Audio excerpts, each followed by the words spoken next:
الرحمن الرحيم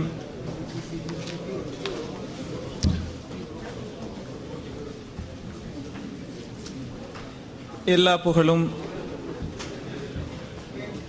எல்லாம் வல்ல அல்லாஹு தஆலாவுக்கே உரித்தாக. ஸலவாத்தும் சலாமும் இறைவனின் இறுதி தூதர் முஹம்மத் ஸல்லல்லாஹு அலைஹி வஸல்லம் அவர்கள் மீதும் அவர்களை பின்பற்றுகின்ற எல்லா மக்களின் மீதும் நிலவட்டுமாக என்ற பிரார்த்தனையின் பின்னால் முதலாக இங்கு எமது அழைப்பை ஏற்று ஆசையுடனும் ஆர்வத்துடனும் கலந்து பயன்பெற வந்திருக்கின்ற என் அருமை சகோதரர்கள் அனைவர்களுக்கும் எனது சலாத்தை தெரிவித்துக் கொள்கின்றேன். அஸ்ஸலாமு அலைக்கும் வரஹ்மத்துல்லாஹி வபரகாத்துஹு. அன்புக்குரிய சகோதரர்களே, இந்த அமர்விலே இஸ்லாம் பற்றிய அடிப்படை கொள்கை என்ன என்பதை சற்று சுருக்கமாகவும் விளக்கமாகவும் உங்களுக்கு முன்னால் சொல்லுமாறு நான் பணிக்கப்பட்டிருக்கிறேன்.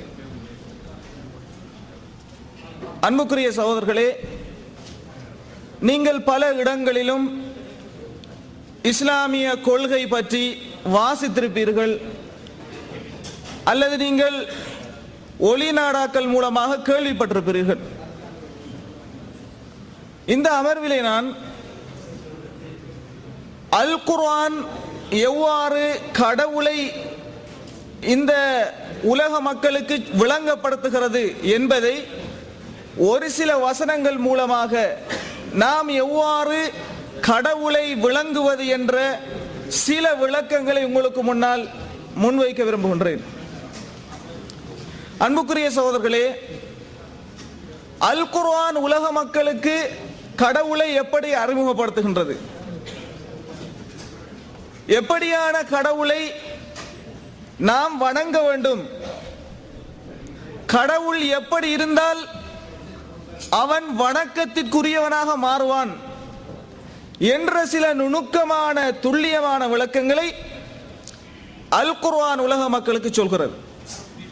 அந்த அடிப்படையில் அன்புக்குரிய சகோதரர்களே, அல் குர்ஆனிலே மொத்த வசனங்களை, கடவுள் பற்றி சொல்லும் வசனங்களை நீங்கள் எடுத்து பார்த்தால் அந்த வசனங்கள் எல்லாம் படைப்பை வைத்து, படைப்பினங்களை வைத்து படைத்தவனை விளங்குங்கள் என்ற ஒரு தொனிப்பொருளை தான் அல் குர்ஆன் வசனம் உணர்த்தி கொண்டிருக்கின்றது. ஒரு பொருள், ஒரு கண்டுபிடிப்பை நாம் எடுத்துக்கொண்டால் அதில் இருக்கின்ற சிறப்பம்சங்களை நாம் சிந்தித்து இதை படைத்தவன் எப்படி இருப்பான், இதை உருவாக்கியவனுடைய அறிவு ஞானம் எப்படி இருக்கும், ஆற்றல் எவ்வளவு தூரம் இருக்கிறது என்று நாம் விளங்கிக் கொள்கிறோம். அதே போலதான் கடவுள் தன்னுடைய சக்தியை, தன்னுடைய அந்தஸ்தை, தன்னுடைய ஆற்றலை விளங்கப்படுத்துவதற்காக இந்த உலகிலே நிறைய அதிசயங்களை படைத்து வைத்திருக்கின்றான். இந்த விஷயத்தை தான் அல் குர்ஆன் எம்மை சிந்திக்குமாறு தூண்டிக் கொண்டிருக்கிறது. உதாரணத்துக்கு எடுத்துக்கொண்டால் சூரத் அல் முஃமின் எனும் அத்தியாயம், இதிலே நீங்கள் படித்து பார்க்கலாம். அல் குர்ஆன் சொல்கிறது, மக்களே, இந்த பூமியை படைத்து இந்த பூமியில் இன்ன இடத்தில் என்ன உருவாக வேண்டும், எந்த அளவுக்கு உருவாக வேண்டும், இன்ன இடத்திலே என்ன விஷயங்கள் பூமியிலிருந்து வெளியிலே வர வேண்டும், இவற்றையெல்லாம் நிர்ணயித்து படைத்து வைத்திருக்கிறானே, இவனை நீங்கள் விளங்கவில்லையா, இவனையா நீங்கள் மறந்து செயல்படுகிறீர்கள், இவன்தான் உலக மக்களின் இரட்சகன், படைப்பாளன், கடவுள் என்று அல் குர்ஆன் சொல்கிறது. இது ஒரு வசனம் சொல்கின்ற முறை. உங்களுக்கு தெரியும், குறிப்பாக வேதம் கொடுக்கப்பட்ட மக்கள் என்று விசேஷமாக அல் குர்ஆன் சில சமுதாயத்தினரை விളിக்கிறது. இந்த வேதங்களை நீங்கள் எடுத்து பார்த்தால் அதிலே இறை தூதர்களின் பட்டியல் ஏராளமாக வருவதை பார்க்கிறீர்கள். ஆதாம் முதல் மனிதனிலிருந்து நூ, அப்ரஹாம், மோசே, இப்படி பட்டியல் வருகிறது. இவர்கள் ஒவ்வொருவரும் கடவுளை அறிமுகப்படுத்திய முறையை அல் குர்ஆன் சில இடங்களிலே நமக்கு சொல்கிறது. உதாரணத்துக்கு அல் அன்ஆம் அத்தியாயம் என்று இருக்கிறது அல் குர்ஆனிலே. அதிலே ஒரு வசனத்தை உங்கள் கவனத்துக்கு கொண்டு வருகிறேன். அல் குர்ஆன் சொல்கிறது, இந்த அப்ரஹாம் என்கின்ற அரபியிலே இப்ராஹிம் என்று சொல்வார்கள், இந்த இறை தூதர் அவருடைய சமூகத்துக்கு கடவுளை எப்படி விளங்கப்படுத்தினார்?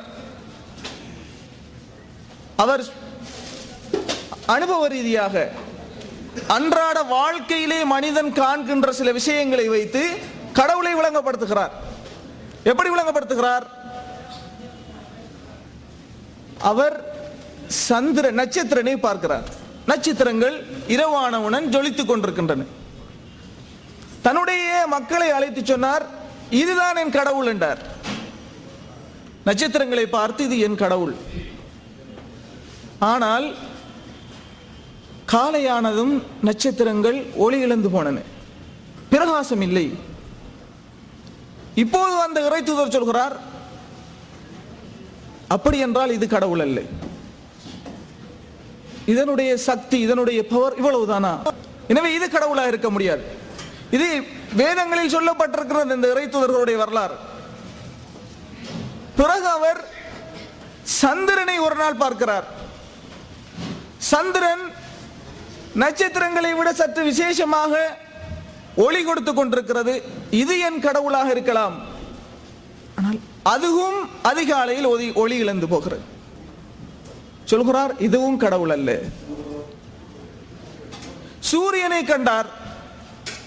மக்களை எல்லாம் காட்டி, இதோ சூரியனை பாருங்கள், இது மிக பிரமாண்டமானதாக இருக்கிறது, எனவே இது கடவுளாக இருக்கலாம்.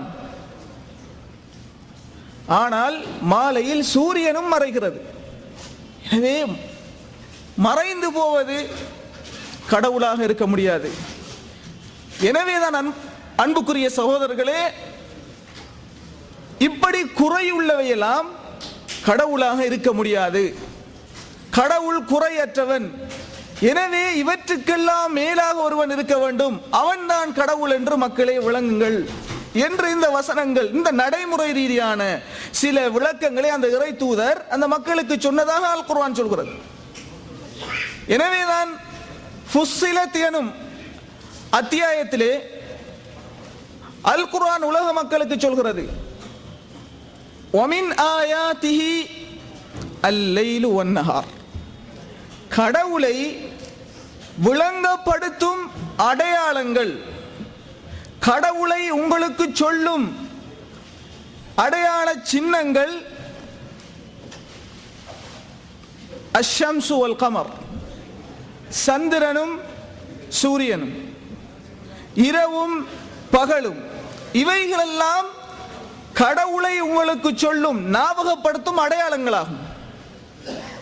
லா தஸ்ஜுது லிஷம்சி வலா லில் கமர், எனவே உங்கள் தலையை சூரியனுக்கோ சந்திரனுக்கோ சாய்க்க வேண்டாம், வணங்க வேண்டாம். வஸ்ஜுது லில்லாஹ் அல்லதி ஹலகஹுன், இவற்றையெல்லாம் யார் படைத்தானோ, இவற்றுக்கு உரியவன் யாரோ, இவற்றின் சொந்தக்காரன் யாரோ, அவனுக்கே அந்த தலையை சாயுங்கள். நீதியான பேச்சு. மனிதனே, உன் தலை, இதிலேதான் உன்னுடைய உடம்பின் இயக்கம் எல்லாம் அதிலே தான் இருக்கிறது. நீ உண்ணுவது, நீ குடிப்பது, சிந்திப்பது, பார்ப்பது, கேட்பது, எல்லா புலன்களும்